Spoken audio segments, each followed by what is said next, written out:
ओम शांति। तो आज 29 नवंबर 2025 है। बाबा की मुरली अनेक शिक्षाओं से भरी हुई है। कल की मुरली में भी बाबा ने हम सभी को हमारा कर्तव्य याद दिलाया था। क्या है हमारा कर्तव्य कल की मुरली के अनुसार? पढ़ना और जोर से और कल की मुरली में हमारा कर्तव्य क्या है? कल की मुरली के अनुसार बाबा ने क्या बताया? हमारा कर्तव्य क्या है? पढ़ना और बस पढ़ाने का भी नहीं कहा बाबा ने। कल बाबा ने कहा है अपनी पढ़ाई पर पूरा ध्यान देना है और कोई भी बातों में नहीं जाना। ये कल की मुरली का कर्तव्य था। आज की मुरली में भी एक कर्तव्य बताया गया है। ठीक है, तो मुरली को पहले बहुत ध्यान से एकाग्रता से सुनेंगे बाबा की याद में, और उसके बाद में योग से, धारणा से और सेवा से दो होमवर्क लिए गए हैं जो आज के टास्क होंगे, हमें कंप्लीट करने हैं। मीठे बच्चे, तुम सच्चे सच्चे राजऋषि हो। तुम्हारा कर्तव्य है तपस्या करना। तपस्या से ही पूजन लायक बनेंगे। तुम सच्चे सच्चे राजऋषि हो, तुम्हारा कर्तव्य है तपस्या करना। तपस्या से ही पूजन लायक बनेंगे। प्रश्न, कौन सा पुरुषार्थ सदा काल के लिए पूजने लायक बना देता है? उत्तर, आत्मा की ज्योति जगाने व तमो प्रधान आत्मा को सतो प्रधान बनाने का पुरुषार्थ करो तो सदा काल के लिए पूजन लायक बन जाएंगे।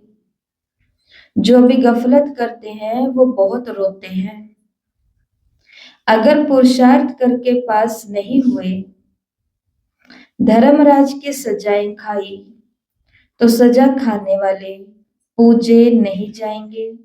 सजा खाने वाले का मुंह भी ऊंचा नहीं हो सकता। ये तो आम सी बात है।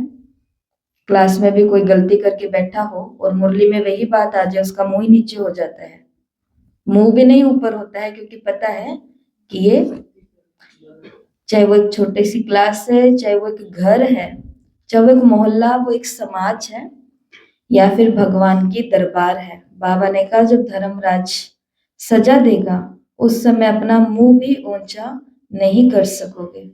जैसे स्कूल के दिनों में याद है ना कि टीचर कोई क्वेश्चन पूछे और जिस बच्चे को आता है वो तो ऐसे रहता है कि मुझे देख लो और जिसको नहीं आता वो दिख भी नहीं रहा तो भी अपना मुंह कहीं ना कहीं छिपाता रहेगा, क्योंकि आत्मा अंदर से खाती है ना, वही वाली बात है।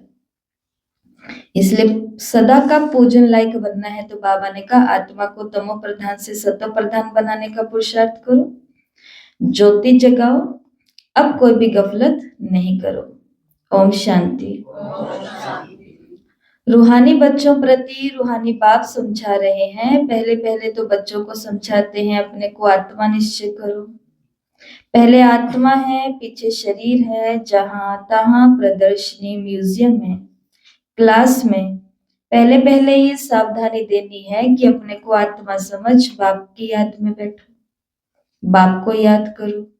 बच्चे जब बैठते हैं सब देही अभिमानी होकर के नहीं बैठते हैं, तभी तो कोई ना कोई बात पिंच हो जाती है। अगर देही अभिमानी होकर के बैठे तो हमको अनुभूति हो कि बाबा मुझे आत्मा के लिए कह रहे हैं।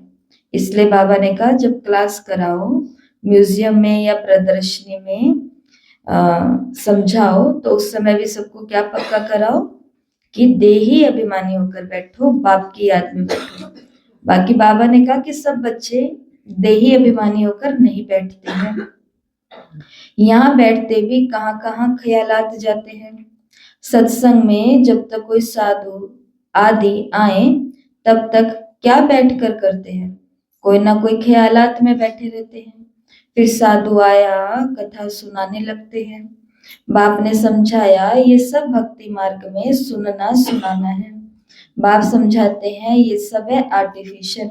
इसलिए बाबा ने हमको क्या सिखाया यहाँ पे टीचर अपनी संतली पर आए, उससे पहले से ही हमको क्या करना है, बाबा को याद करना है। ऐसा नहीं कि वो आएंगे तब भी हमारी बुद्धि एकाग्र होगी। बाबा ने कहा कि नहीं। दीपमाला भी आर्टिफिशियल मनाते हैं, तो बाबा ने समझाया है ज्ञान का तीसरा नेत्र खुलना चाहिए। तो घर घर में सोच रहा हो, अभी तो घर घर में अंधियारा है। ये सब बाहर का प्रकाश है। तुम अपनी ज्योति जगाने बिल्कुल शांत में बैठते हो। बच्चे जानते हैं स्वधर्म में रहने से पाप कट जाते हैं। जन्म जन्मांतर के पाप इस याद की यात्रा से ही कटते हैं। आत्मा की ज्योति बुझ गई है ना, शक्ति का पेट्रोल सारा खत्म हो गया है।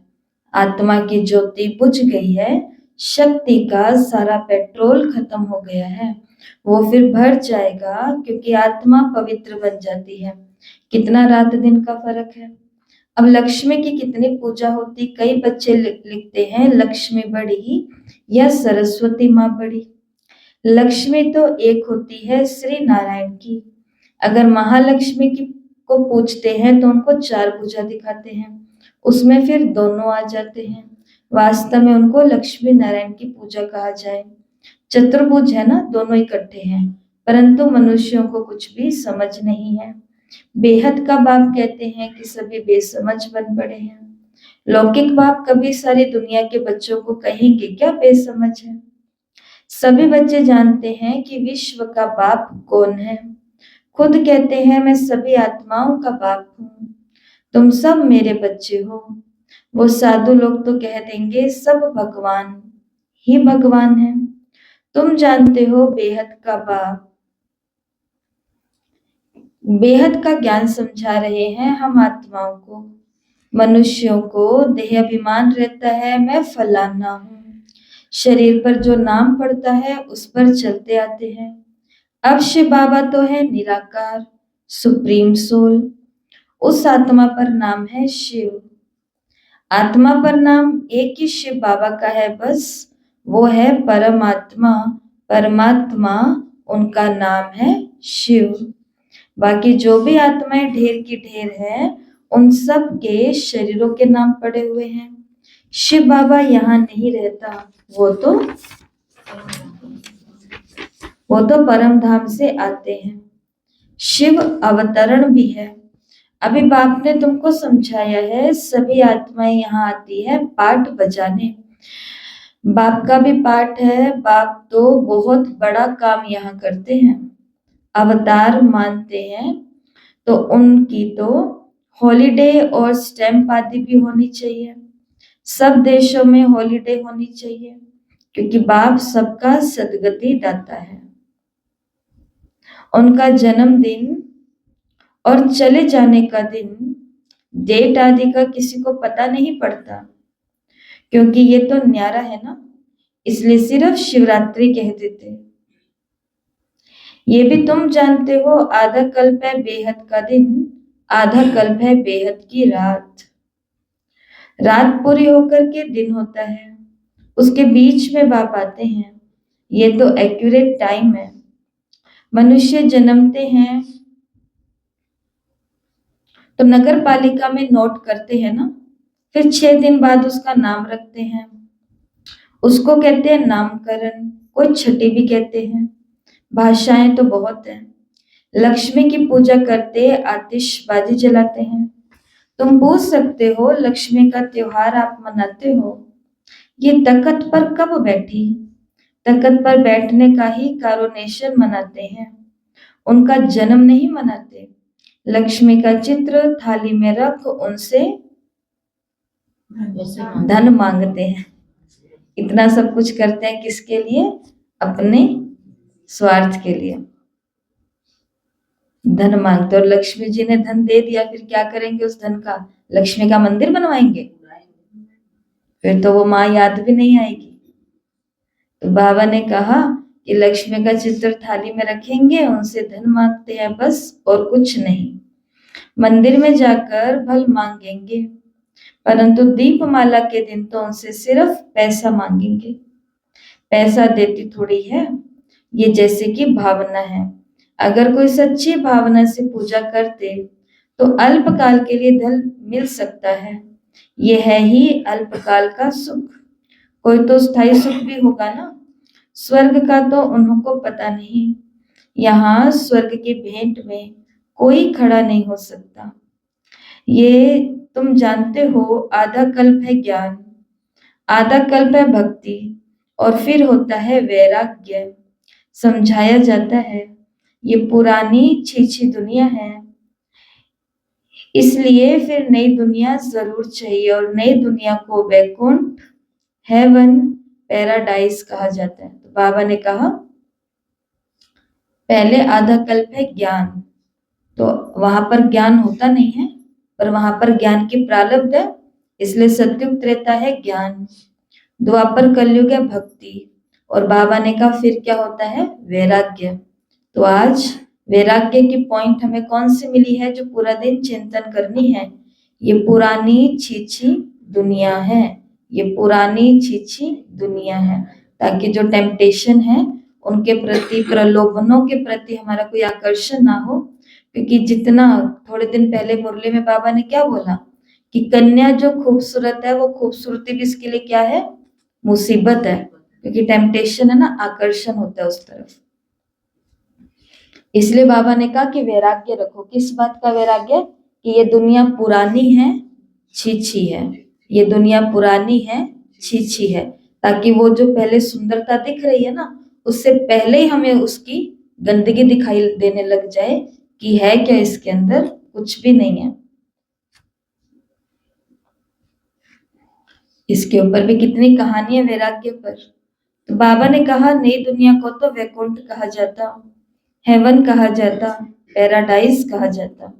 ये ड्रामा में पाठधारी इस ड्रामा में पाठधारी भी अविनाशी है। तो इस ड्रामा में पाठधारी कौन है? इस ड्रामा में पाठधारी कौन है? हम सभी और शिव बाबा। तो इस ड्रामा में 3 चीजें हैं जो पाठ बजा रही हैं। कौन कौन सी? आत्मा, परमात्मा और प्रकृति। ये 3 चीजों का ड्रामा बना हुआ है, ठीक है। इन 3 में से 2 हैं जो परिवर्तनशील है, और एक है जो सदा ही एक है। तो वो है सदाशिव, है वो भी अविनाशी, और है वो भी अजन्मा, किसी ने बैठ के जन्म नहीं दिया है। प्रकृति को भी किसी ने बैठकर जन्म नहीं दिया है, आत्माओं को भी किसी ने जन्म नहीं दिया, और तीनों ही अपना कर्तव्य करती हैं, तीनों ही पाठ में आती हैं। लेकिन उसमें से ये 2 हैं जो सतो प्रधान से, सतो रजो तमो, तमो प्रधान में उतरती है, आत्माएं भी और प्रकृति भी। लेकिन एक शिव बाबा है जो सदा ही उसी अवस्था में, इसलिए भगवान की आरती में क्या बोलते हैं? सदाशिव बोलते हैं, और भी कुछ बोलते हैं शिव, उस और भी कुछ बोलते हैं भगवान को, सत्यम शिवम सुंदरम। निर्गुण शब्द सुना है भगवान के लिए? कहाँ सुना है? कहाँ भक्ति में? कौन सी लाइन में? कौन सी दोहे में? कौन सी प्रार्थना में?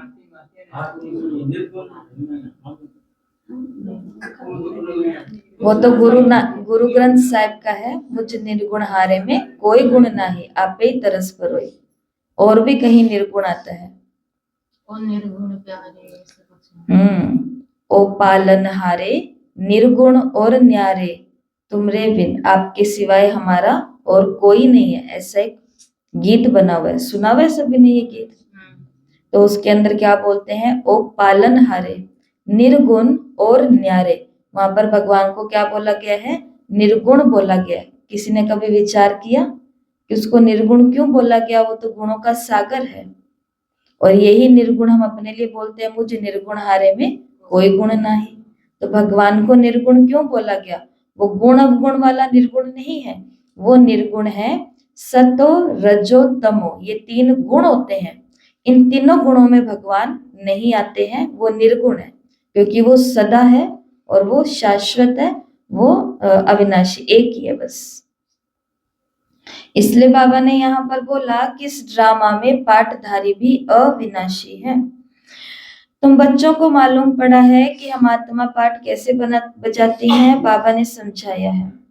किसी को भी प्रदर्शनी आदि दिखाना तो पहले पहले ये एम ऑब्जेक्ट समझाना।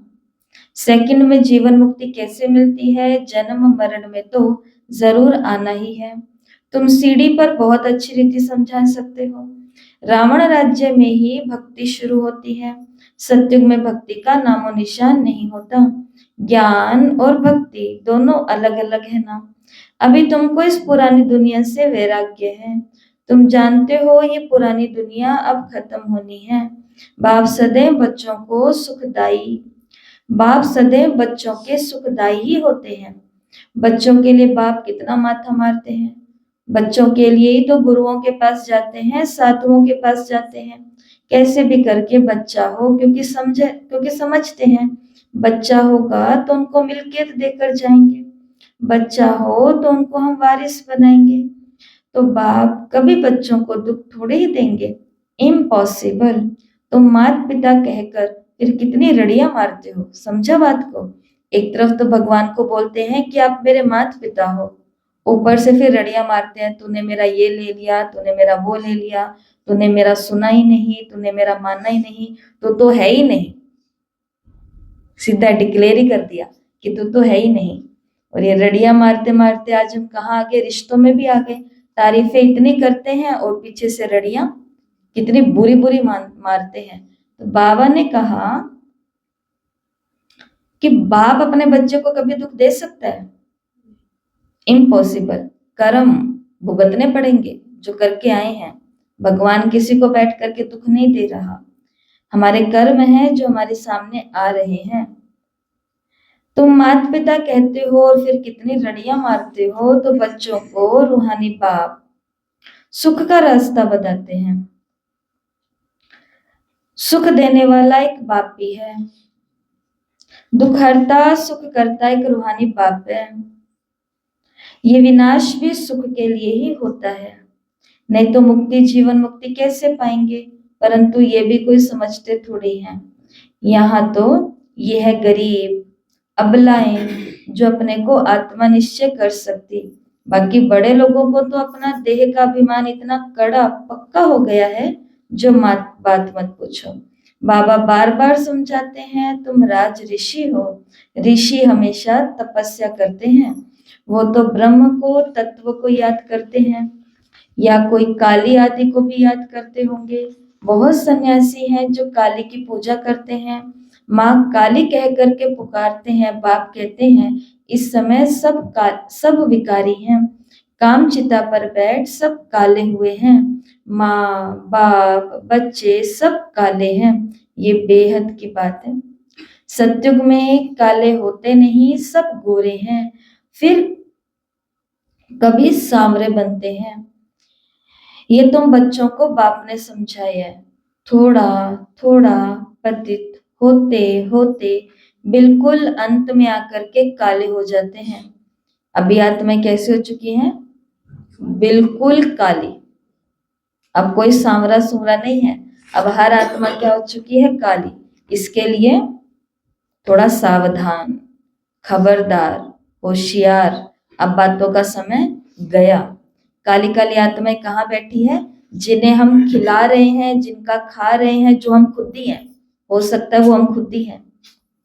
तो कितना खतरा है हमसे लोगों को, और कितना खतरा है उनसे हमको। सुनते हैं ना न्यूज, कितनी बुरी बुरी और कितनी गलत गलत न्यूज आ रही है। कहाँ? हमारे आसपास में। अब कौन अपने घर में बचेगा, कौन पड़ोस के घर में बचेगा, कौन जवान लड़का और कौन जवान लड़की, ये सब बातें अब खत्म हो चुकी है। अब आत्माओं में जो बाबा ने मुरली में कहा था कि विकार 8 प्रकार के पेपर आएंगे, याद है सभी को? उस 8 प्रकार के पेपर, अंजलि बहन आपने ऐसे क्या, आप सुनाओ पहले कौन से हैं? याद नहीं पता, रिपीट भी नहीं हुए बहुत समय से रिपीट नहीं हुए। तो करते हैं थोड़ा सा रिपीट। हमने भी नहीं किया रिपीट, आपके साथ हो जाएंगे रिपीट। देखते हैं किसको कितना याद है, कौन बनेगा स्वर्गवासी। तो 8 पेपर। पहला पेपर, पहला दूसरा तीसरा ऐसे नहीं है, बस 8 के नाम हम गिनेंगे। तो एक पेपर होगा जो ब्राह्मण परिवार से आएगा, यहीं से ही आएगा, यहीं से ही खाएंगे, यहीं से पिएंगे, यहीं से ही पढ़ेंगे, यहीं से योगदान देंगे, यहीं से धन दान देंगे, यहीं से सब कुछ करेंगे। और पेपर भी कहाँ से आएंगे? झटके भी सारे कहाँ से लगेंगे? यहीं से। धोखे भी यहीं से मिलेंगे, परीक्षाएं आएंगी। तो एक पेपर आएगा ब्राह्मणों से, मतलब एक पेपर है ब्राह्मणों के द्वारा, प्रकृति के द्वारा, लौकिक परिवार के द्वारा पेपर। ये तो सब ऐसे से कर रहे हैं, आ रहे हैं। तो लौकिक से, अलौकिक से, प्रकृति से और अपने शरीर से। चौथा पेपर है अपने शरीर से। पांचवा पेपर है भटकती हुई आत्माओं का, आएगा, आ रहा है। छठा पेपर है विकारी आत्माओं का, ये मैं बता रही थी इसलिए ये पेपर याद आए हैं। विकारी, उस मुरली के अंदर 6 हो गए ना, 2 भी लेंगे। और उस मुरली, अव्यक्त मुरली के अंदर बाबा ने बताया कि समय ऐसा आएगा, आत्माएं इतनी, एक तो होती है भटकती हुई आत्मा जिसको शरीर नहीं है, एक होते जो दिख नहीं रही है, एक होते विकारी आत्मा जिनके साथ ही हम रह रहे होंगे, जो हमारे सामने होंगे। बाबा ने उधर कहा कि विकार इतने बढ़ जाएंगे कि कोई भी रिश्ता नहीं रहेगा। उस समय उसको अपने विकार की पूर्ति करनी होगी। उदाहरण बाबा ने दिया अमली का। शराबी होता है, जब उसको शराब की तलब उठती है, उसको दिखता भी नहीं है कि वो अपनी पत्नी को चांटा मार रहा है, लेकिन उसको शराब चाहिए। उसको दिखता भी नहीं है कि वो अपनी माँ को धक्का मार रहा है, क्योंकि उसको तो शराब चाहिए। आ रही है बात समझ में? जब विकार ऐसे अति में बढ़ेंगे, काम विकार, उस समय कुछ नहीं दिखेगा मेरे सामने कौन सा रिश्ता है। ये स्पष्ट बाबा की मुरलियों में आया है। इसलिए बाबा ने कहा मुरली के पहले पन्ने पर कि बच्चे देही अभिमानी होकर के बैठते ही नहीं है। तो जब आत्मा समझ के बैठोगे नहीं, तो विकारी आत्माएं तो हावी होंगी, और जब आत्मा समझ के रहेंगे नहीं, तो भटकती हुई आत्माएं भी उनमें प्रवेश करेंगी। और जिसके अंदर योग की आग जल रही है, मशाल, उसके पास ऐसी आत्माएं आएंगी मुक्ति लेने के लिए, आएंगी और मुक्त हो जाएंगी। 6 पेपर। 7वां पेपर संशय बुद्धि या फिर निश्चय बुद्धि, निश्चय बुद्धि का पेपर। और लास्ट पेपर होगा नष्ट मोह, मोह का पेपर होगा, मोह का पेपर। ये 2 पेपर में फेल होंगे बहुत सारे, ये बाबा ने कहा है। ये 6 पेपर तो हम कैसे ना कैसे करके पास कर लेंगे। जैसे लौकिक को पास कर रहे हैं ना, घर में रोज कितना कुछ होता है, लेकिन उसी छत के नीचे जाके बैठ रहे हैं, उन्हीं का ही सब कुछ कर रहे हैं, पेपर करने पड़ेंगे पास। अलौकिक में भी यहाँ पर तो चलो ऑप्शन होते हैं, एक से नहीं होती तो दूसरे पे चले जाते हैं, दूसरे पर नहीं तो फोन की मुरली सुन लो, फोन की मुरली नहीं तो बाबा बाबा करके अपनी जिंदगी निकाल लो। यहाँ पर ऑप्शन है, लेकिन फिर भी कहाँ कहाँ बचोगे? जहां जहां जाओगे पेपर तो सामने आएंगे। या तो इसका त्याग कर दो, रूटीन का, या फिर स्थान का त्याग कर दो, कुछ तो करना पड़ेगा, ऐसे नहीं हो सकता। नहीं तो फिर भटकती हुई आत्माओं का भी कुछ कुछ कर लेंगे, विकारी आत्माओं का भी कुछ कुछ कर लेंगे। अपनी आत्मा की स्थिति से इन सब पर तो जीत पा लेंगे, लेकिन अटक कहाँ जाएंगी बहुत सारी आत्माएं? निश्चय में। बाबा ने कहा तुम्हारे सामने यज्ञ में वो होगा जो तुम्हारा निश्चय पूरा का पूरा डोलेगा।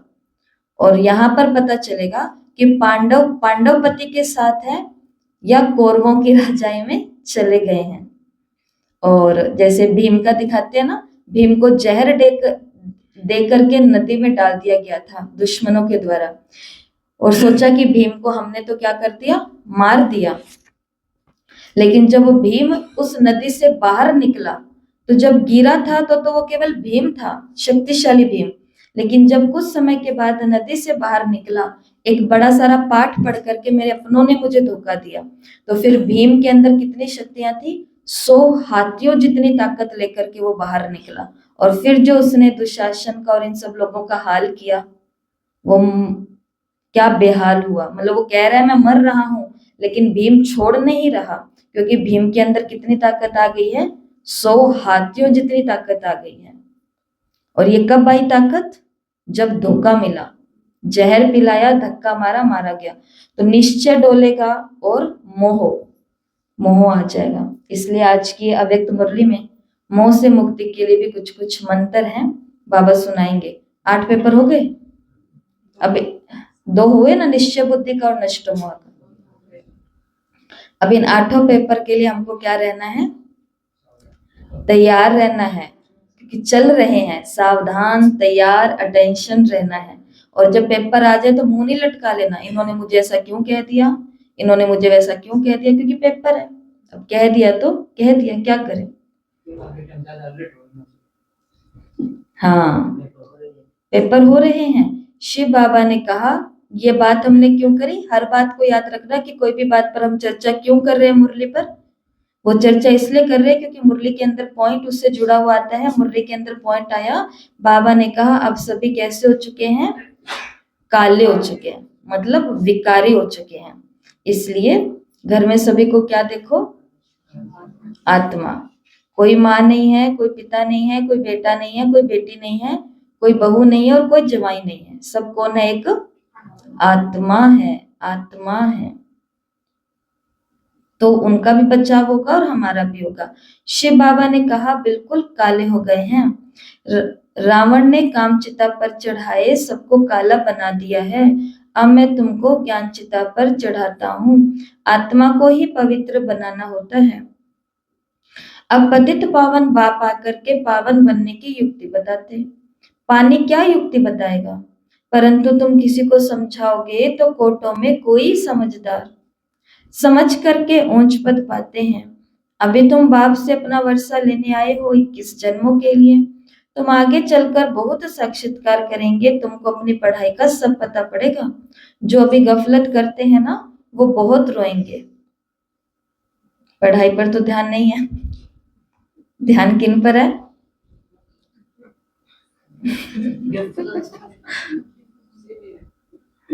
पूछो कल की मुरली में क्या था, तो कुछ याद नहीं है।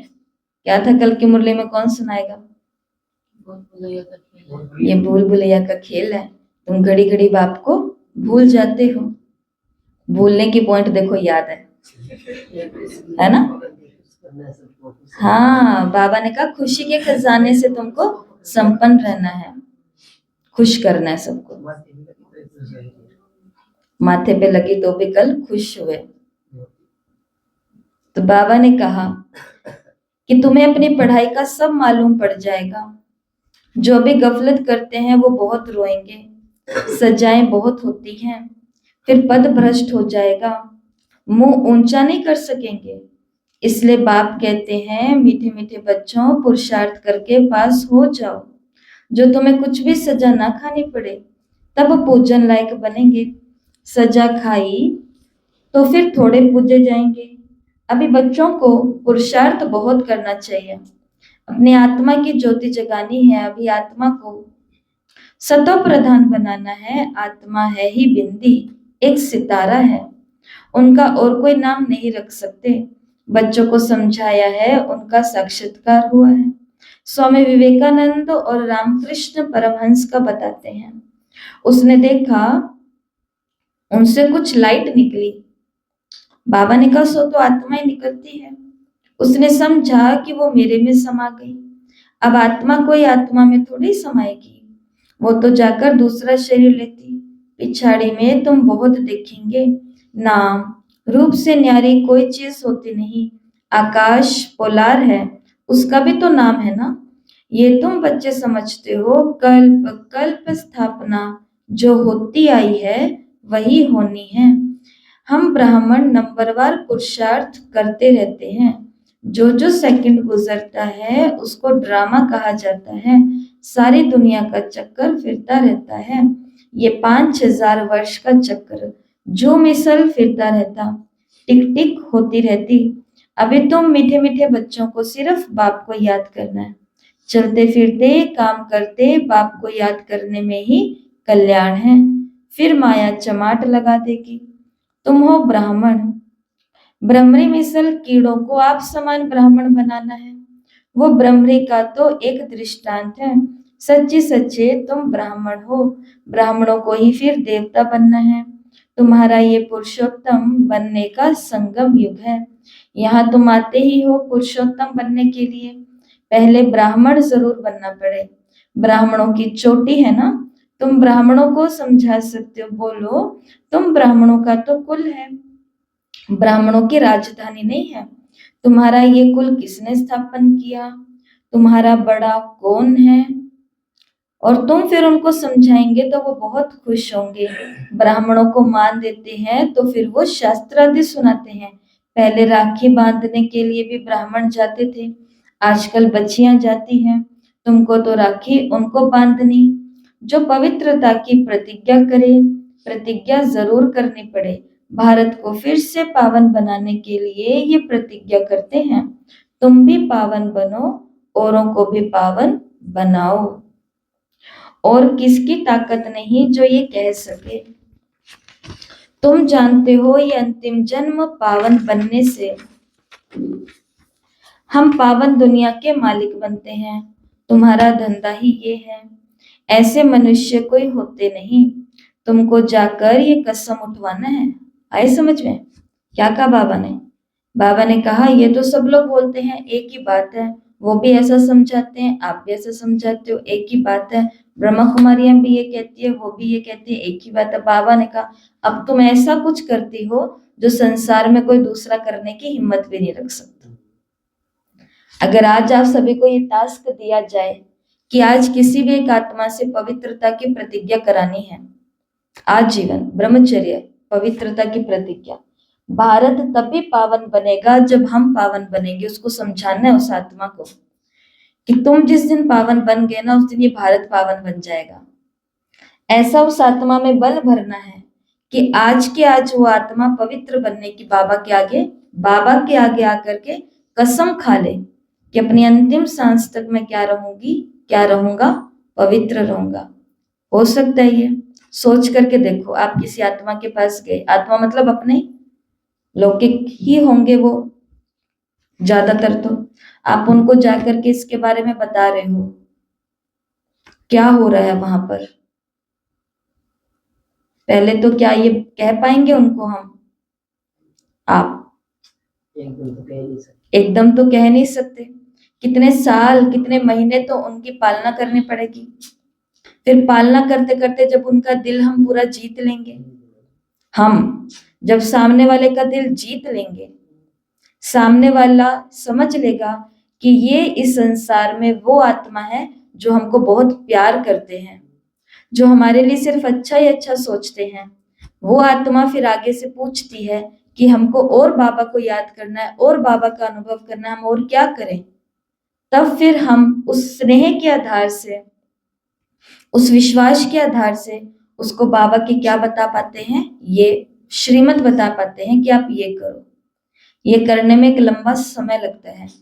और सोचो, एक लंबा समय करके किसी आत्मा को पवित्र, खैर हम तो कौन है बनाने वाले, बाबा ही है, परंतु किसी आत्मा की ऐसी पालना करके उसको ऐसा बनाया, और वो आत्माएं आगे जाकर के कंफ्यूज हो जाए तो, उनका फ्यूज ही उड़ जाए तो बाबा ने कहा इसके लिए समझो कि ये काम कैसा है। ये बहुत आसान है और ये बहुत मुश्किल है, दोनों ही है। मन की भूमि तैयार करेंगे तो आसान होगा, और सीधा जा करके, ये क्या था यहाँ पे, माँ, हम, ठीक है। तो आज ये काम सभी को करना है। ये बहुत बड़े लेवल पर करना चाहो तो करो, छोटे लेवल पर भी कर सकते हो, वो भी बड़ा ही लेवल है। कोई है जो अंडा खाता है, कोई है जो मांस खाता है, उसको जाकर के आज अन्न की पवित्रता की प्रतिज्ञा करा देना कि आज के बाद तुमको ये नहीं खाना। मैंने बहुत अच्छा सुना था, उसके अंदर वो बोल रहे थे कि जब कोई मुर्गा खाता है उस समय उसको लगता है कि वो मुर्गी का बच्चा खा रहा है, अंडा खा रहा है या कुछ भी खा रहा है। कहते कि ये मत भूलना, आप मुर्गी का बच्चा नहीं खा रहे हो, आप प्रकृति का बच्चा खा रहे हो, प्रकृति का। और प्रकृति जब प्रतिशोध पर आएगी वो किसी के बच्चे को नहीं छोड़ेगी। इसलिए लोग कहते हैं ना सुना हमने 2025 में कितना कुछ सुना और देखा कि वो लोग वहां घूमने गए थे, वो लोग वहां पर करने गए थे, वहां पर सब अच्छा अच्छा करने गए और शरीर ही खत्म हो गए। प्रकृति के बच्चे को खाएंगे, प्रकृति के बच्चे को दुखी करेंगे, प्रकृति के बच्चे को मारेंगे, तो प्रकृति छोड़ेगी हमको? वो कहीं का नहीं छोड़ेगी जब वो अपने पर आती है। इसके लिए कभी ये ना सोचना कि अंडा ही तो खा रहे हैं, प्रोटीन खा रहे हैं। नहीं, आप प्रकृति का बच्चा खा रहे हो। मांस ही तो खा रहे हैं, मुर्गा ही तो खा रहे हैं, बकरा ही तो खा रहे हैं। नहीं, आप माँ प्रकृति का बच्चा खा रहे हो। ये भी प्रतिज्ञा कराना बहुत बड़ी है।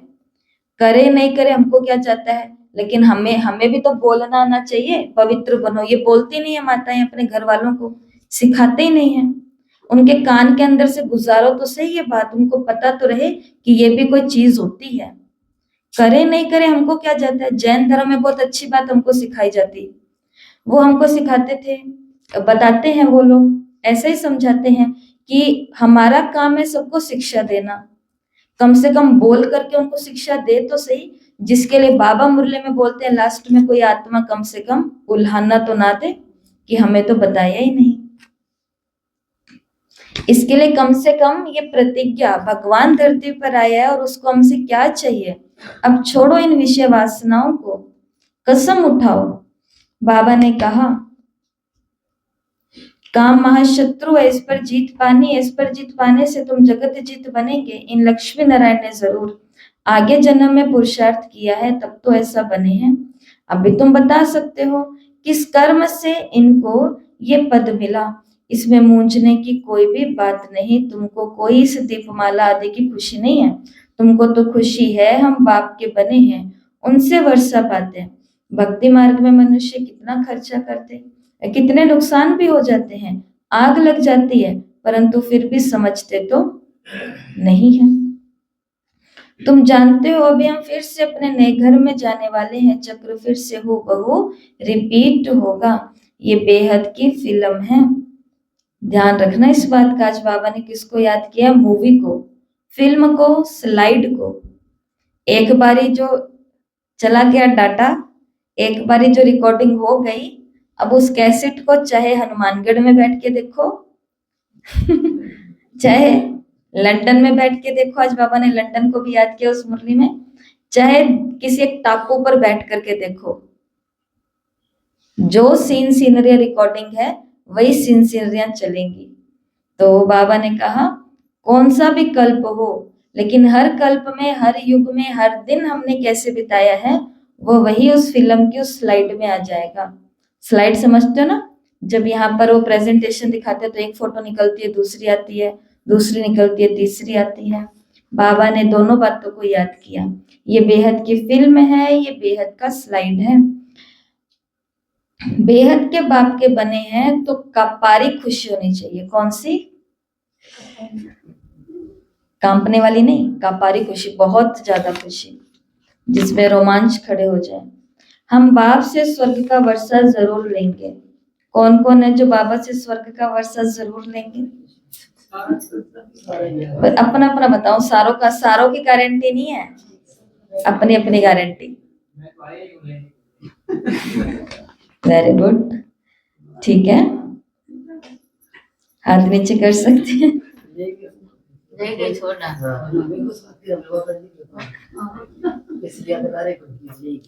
हम बाप से स्वर्ग का वर्षा जरूर लेंगे, तो बाप कहते हैं पुरुषार्थ से जो चाहिए सो ले लो।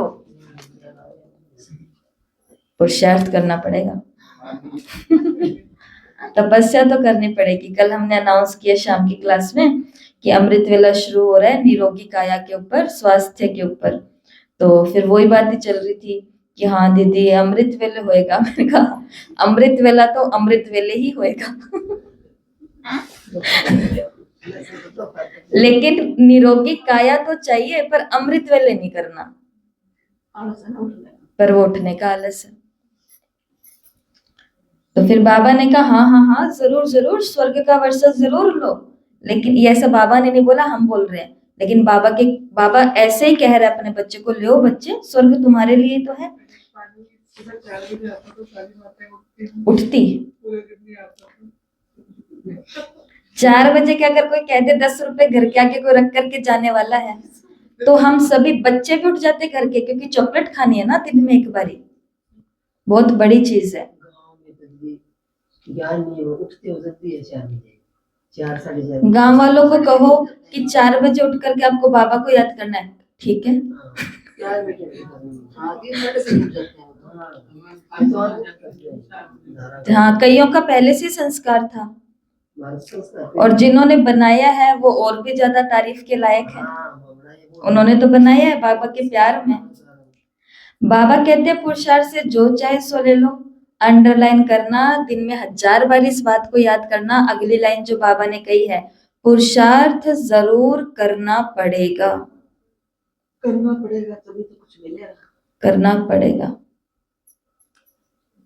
पुरुषार्थ से ही ऊंच बन सकते हैं। ये बूढ़ा बाबा इतना ऊंच बन सकते हैं, तो तुम क्यों नहीं बन सकते? अच्छा, मीठे मीठे सिकिलते बच्चों प्रति माता पिता बाप दादा का याद प्यार और गुड मॉर्निंग। रूहानी बाप की रूहानी बच्चों को नमस्ते। हम रूहानी बच्चों की रूहानी माता पिता बाप दादा को याद प्यार नमस्ते, गुड मॉर्निंग, ओम शांति, शुक्रिया बाबा, शुक्रिया, वाह बाबा वाह। धारणा के लिए मुख्य सार। पहला, जैसे बाप सदा बच्चों के प्रति सुखदाई है, ऐसे सुखदाई बनना है। केवल बातें नहीं करनी, सुख देना भी है। बाबा ने कहा जैसे बाप सुखदाई है बच्चों के प्रति, ऐसे सुखदाई बनना है। सबको मुक्ति जीवन मुक्ति का रास्ता बताना है। सबको मुक्ति जीवन मुक्ति का रास्ता बताना। याद रखना आज ये बात जिस पर हमने चर्चा करी कि अपना काम है रास्ता बताना। वो चले नहीं चले उनका मतलब है, अपने को क्या करना है, लेकिन अपना अपना काम तो पूरा करें। इसलिए हमें उनको मुक्ति और जीवन मुक्ति का रास्ता जरूर बताना है। योग के बारे में बताना है, कोर्स के बारे में बताना है, मुरली क्लास के बारे में बताना है, मधुबन के बारे में जरूर बताना है कि आप एक बार हमारे साथ माउंट आबू जरूर चलो। कुछ तो उनको करना है। तो सबको मुक्ति जीवन मुक्ति का रास्ता बताना है। दूसरा, देही अभिमानी बनने की तपस्या करनी है। इस पुरानी छिछी दुनिया से बेहद का वैरागी बनना है।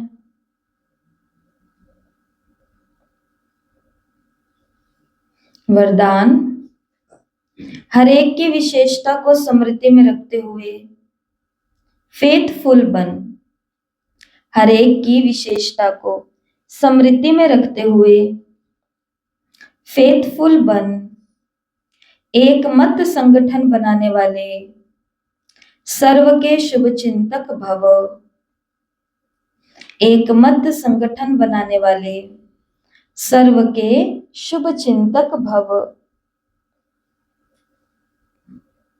ड्रामानुसार हर एक को कोई ना कोई विशेषता अवश्य प्राप्त है। उस विशेषता को कार्य में लगाओ तथा औरों की विशेषता को देखो।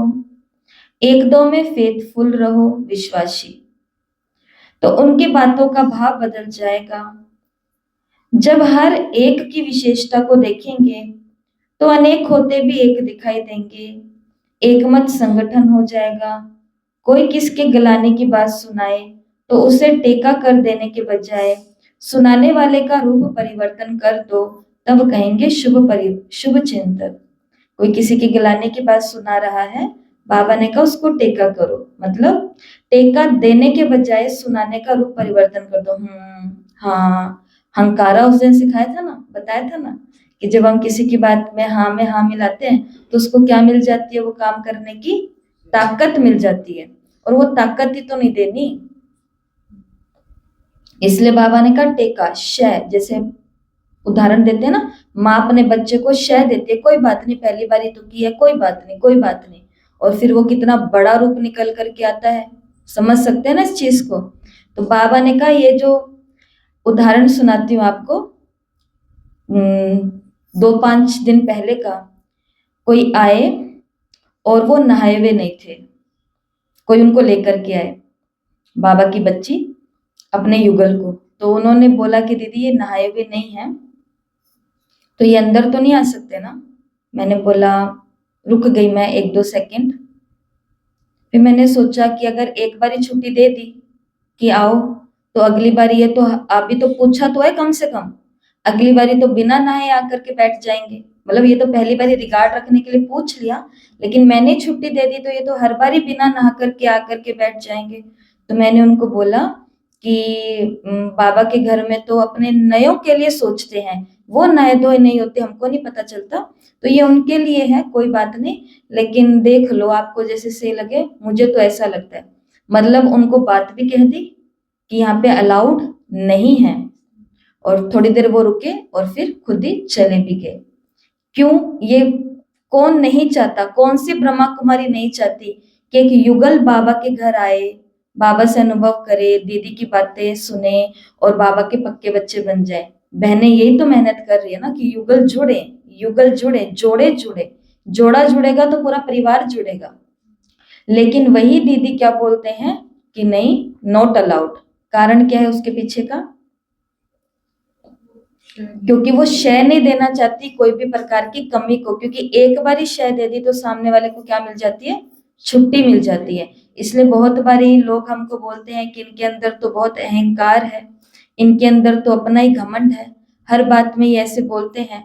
वो आप उसको अहंकार या घमंड कुछ भी समझो, लेकिन वो ये बात जरूर समझना कि उनकी बातें हमको अपवित्र बनाने की तरफ लेकर के जा रही है या पवित्र बनाने की तरफ लेकर के जा रही है। अगर उनका अहंकार आपको पवित्र भी बना रहा है तो सहो ऐसे अहंकार को। और उनका अहंकार अगर आपको गिरा रहा है, गटर में गिरा रहा है, तो लात मारो ऐसे अहंकार को। लेकिन हम उल्टे प्राणी हैं, जो हमें गटर में डाल रहे हैं उनके तो पास पास हम चिपक रहे हैं, वो उनकी कोई बात नहीं बुरी मानेंगे।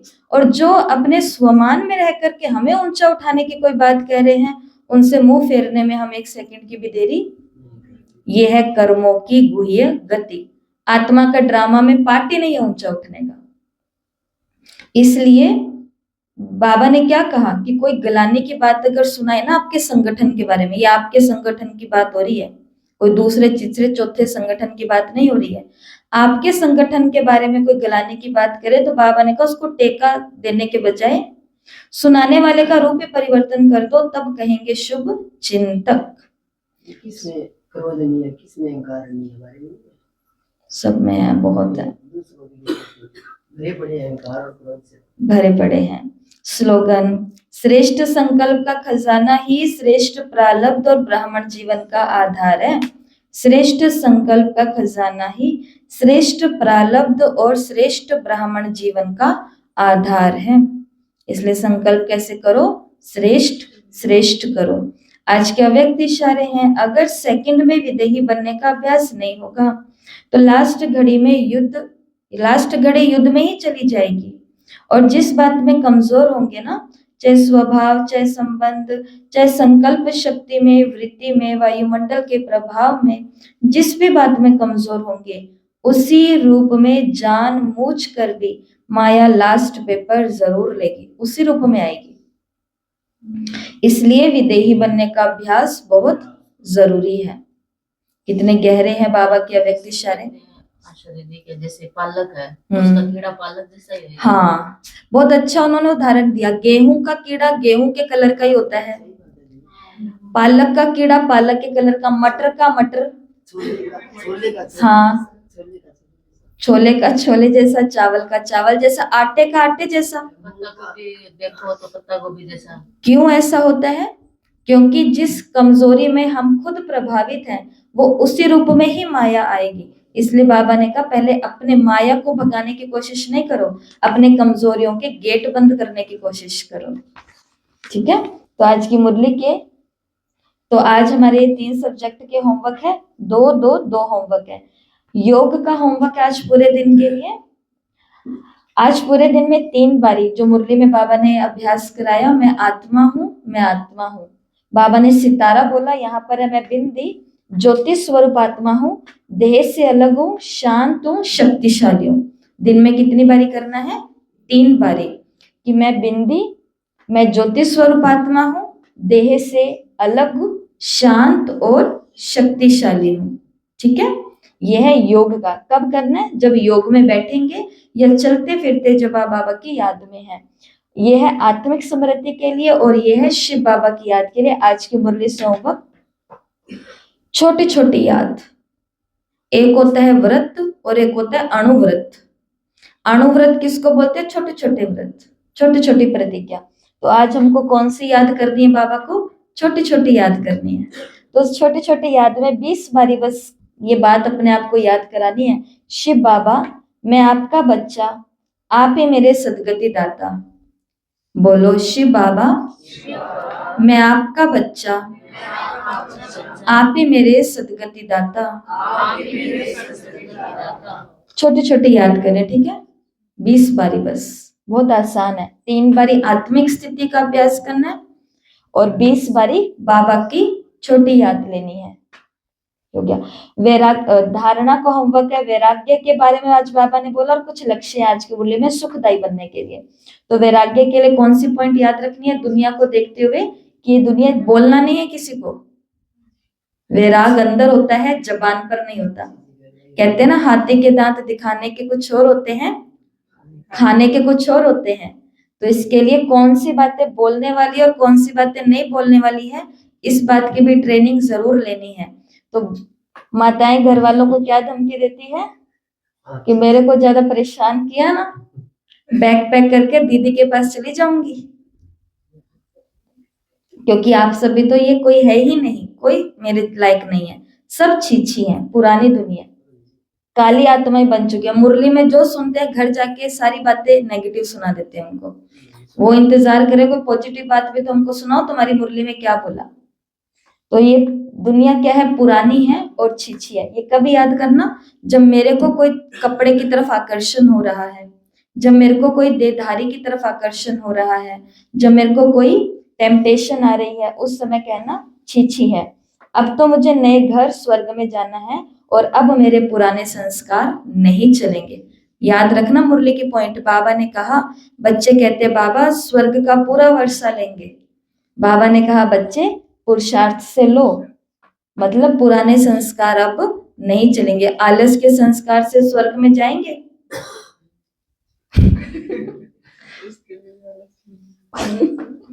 ठीक है। तो ये 3 बातें हैं किसकी? वैराग की। क्योंकि हमें इससे भी वैराग चाहिए पुराने संस्कार से, और हमें इससे भी वैराग चाहिए। तो याद क्या रखना पड़ेगा? अब नए घर में जाना है, स्वर्ग में जाना है, ये धारण करना है आज के दिन में।